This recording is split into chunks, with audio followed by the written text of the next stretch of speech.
Hello friends, how are you all? Already I have made one video in which part A I have discussed. तो जिसने भी मेरे channel को subscribe नहीं किया है, बेल आइकन नहीं प्रेस किया है, so they cannot get the notification. So I will go with the new videos. If you will give me comments related to it, if you request on your demand, I can also give you important points which you have to keep it in mind. Tips for the last minute. Okay, so let us start. So part B in that now the question answers are being started over here. पहले तो आपने सारे objective questions थे but now there is written work okay so yes you have to keep it in mind कि application based questions ज्यादा पूछे जाते हैं तो yes you have to read the chapters. So first question, write one advantage and one limitation of email over traditional mail. यानी traditional mail यानी आप जो letters लिखते हो और फिर कुरियर करते हो या फिर बाद में आप जैसे भी पोस्ट करते हो.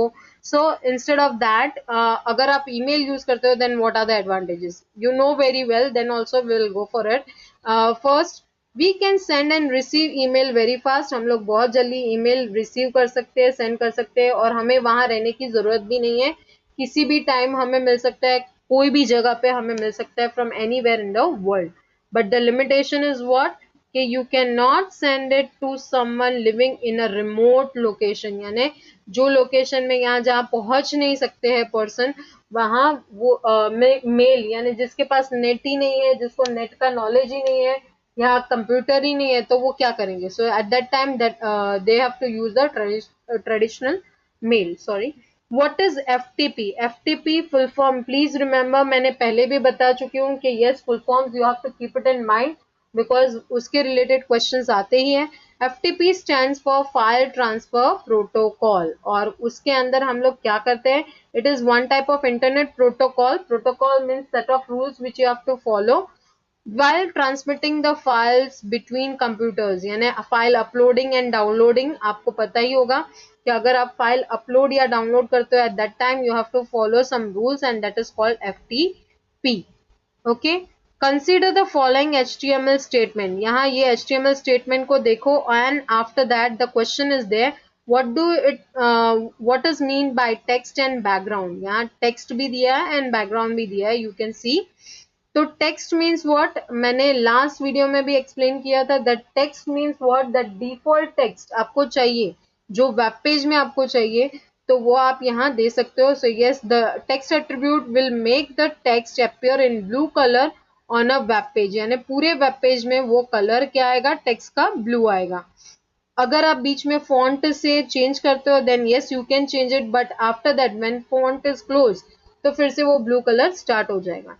The background attribute will set the image flower.jpg. अगर आप बैकग्राउंड यानी बैकग्राउंड दे रहे हो, see BG colour and background is different.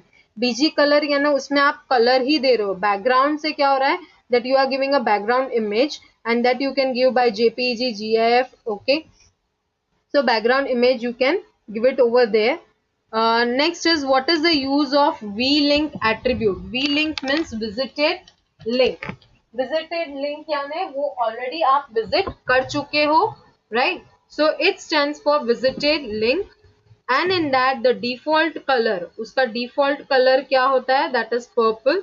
Okay, so the default color is over there in the purple. I have not written over here but it is purple. Okay, now how you will write it. Example देखो यहाँ 1 marks दोनों में count होगा with the explanation and if you are writing the example वो भी आपका count होगा. So give the example like A title and title दे दिया tulips and after that href में आपने पूरा उसका link दे दिया, right? So what it will do, vlink में vlink you have to use in the body tag. Many of the people क्या करते हैं कि वो A tag में देते हैं. In A tag you have to not to give the link color. You can give it only in the body tag. By default it is purple but yes you can change it. Next, explain the term intellectual property. और अब देखो option आ गया e learning. इसमें please मैं एक tip देती हूँ कि अगर टिप्स में ये है कि आप अगर आपको जो आंसर करेक्ट लगता है वही लिखिए, right? And if you don't know then please don't appear it. हाँ, आप ऑप्शन दोनों आते हैं, yes you can write it over there.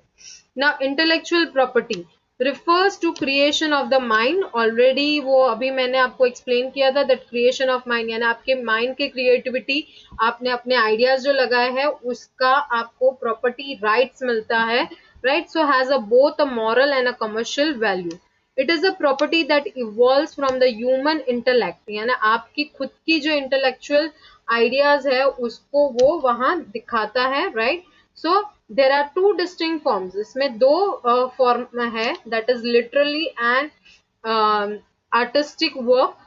You must be knowing कुछ जो आर्टिस्ट होते हैं लाइक एम एफ हुसैन को आप ले लो, या फिर बाद में बहुत सारे लोग हैं जिसकी खुद की आर्टिस्टिक वे है, वर्क है, तो उसको कोई कॉपी नहीं कर सकता. If they are copying then there yes there is ethic which we have to follow, तो आपने वो उसको ब्रेक किया है, right. So literally then publishing, आप पब्लिशिंग हाउस का यानी कोई बुक है तो उसको आप यानी मीन्स कॉपी नहीं कर सकते, कॉपीराइट इशू आएगा. ओके. एंड इंडस्ट्रियल प्रॉपर्टी, उसमें भी प्रोडक्ट के रिलेटेड, आप प्रोडक्ट सेम प्रोडक्ट को आप जैसे उसे कॉपी नहीं कर सकते. Like you must be knowing of about mobile applications. आजकल एप्लीकेशंस भी आपने देखे होंगे कि कितने एप्लीकेशंस सेम दिखते हैं, तो उसमें भी प्रॉब्लम आता है. E-learning. E-learning is the term used to explain the scenario. अभी आप देख ही रहे हो that in pandemic what we do, we are going for e-learning, right? तो teaching learning process happens online. तो आप online जब communicate करते हो with the help of internet, then it is called e-learning. Now here one question is given, you can see over here that coding you have to do of table, right. तो table का coding करना है आपको. Please आप observe अच्छे से करना. मैं यही स्टॉप करूंगी बिकॉज इट इज 2 मार्क्स के क्वेश्चंस मैंने यहाँ कंप्लीट कर लिए, and now we will go for the 3 marks. So we will do it in the next video. So please be with me. Thank you.